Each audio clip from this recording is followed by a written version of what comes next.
No servant can serve two masters, but there are many who try. A long time ago, the people of Israel were enjoying a time of great financial and material prosperity. It started around the time of King David. It certainly continued during the time of King Solomon. They had settled into Jerusalem, into the promised land. Shepherding was not their primary way of earning a living. They had to work on farming. They had to begin to engage with trade with other nations. So, what was happening, the rich were getting richer and the poor were getting poorer. That system isn't unique throughout history. Well, in the pursuit of wealth, surprisingly enough, dishonesty crept in. The weights for measurement were being recalibrated. Chaff was being mixed with the wheat that you would buy for your bread. So in other words, it was like buying not the best kind of bread, not the healthiest bread. Water was being added to wine, and the price was raised, even with watered down wine. This is what the prophet Amos is pointing out. You're cheating God, you're cheating one another.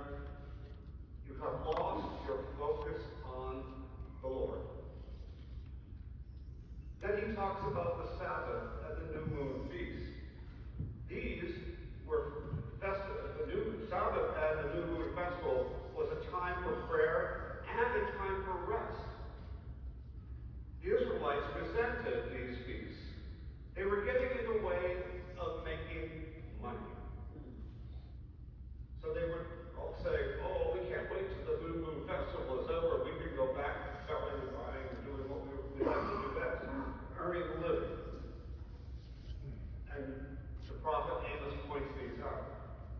Now, I can tell you that the prophet Amos was not a popular one. And if you ever read his prophecies, and they're relatively only a few chapters long, he doesn't say anything positive about them. And so there's a great desire on the part of the people to kill the prophets. So Jesus,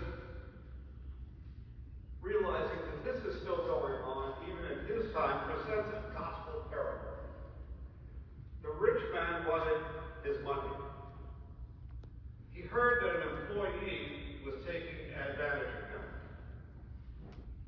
Now, the main point of the parable wasn't about stealing or later reducing the debt.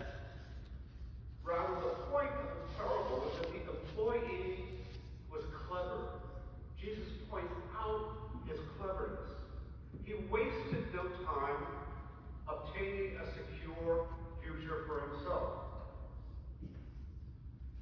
I would think to myself that a clever person, knowing the job that he or she is presently at, and sensing that their employment is going to be terminated soon, might begin the process of setting themselves up to get a new job. So when they get terminated, they can move right into another job. And that's what the clever steward was doing. Because he was going to end up working for some of the people who owed money to the master. Jesus points out the need for us to be clever. Clever in planning a secure future for ourselves.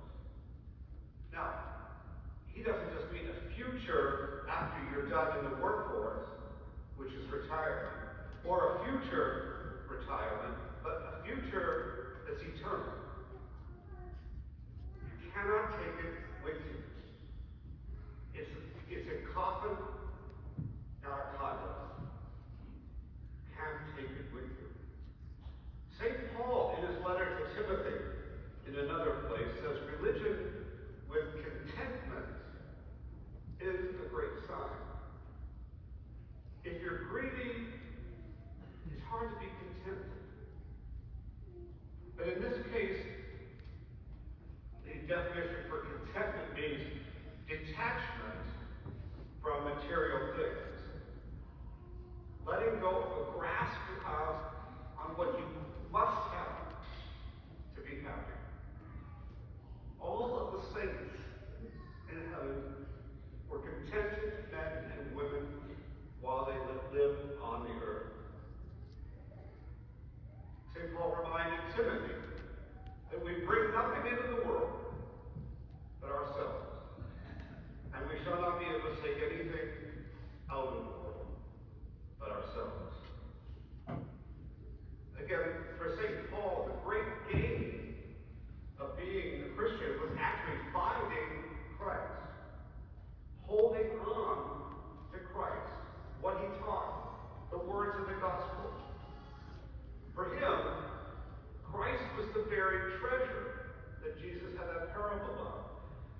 to a moral decline.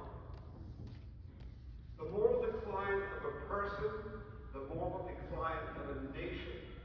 That's what happened in Israel. And if there's a prophet speaking today, he's telling us to be careful and to be clever about the future. You cannot serve two masters.